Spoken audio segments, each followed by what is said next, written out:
Palimos po! Maawa na po kayo sa akin. 3 araw na po akong hindi kumakain. Palimos po!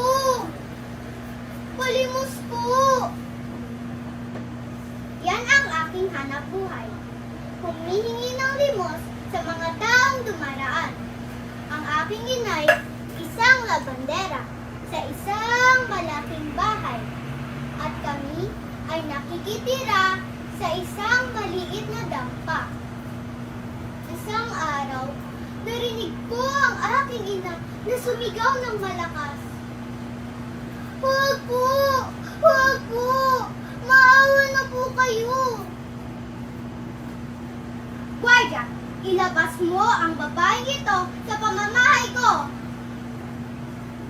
Maawa na po kayo, senyora! Maawa na po kayo!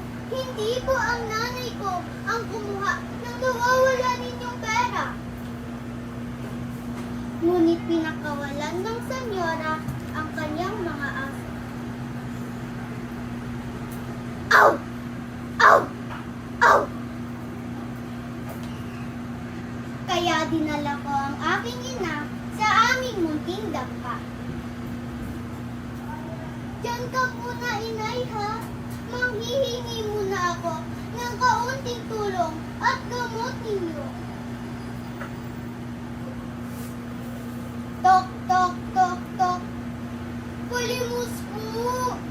Maawa na po kayo! Ngunit wala ni isang nagbigay ng tulong. Pag-uwi ko sa aming bahay, Inay! Inay! Asan na po kayo? Inay! Gising na po! Huwag mo akong iwan, Inay!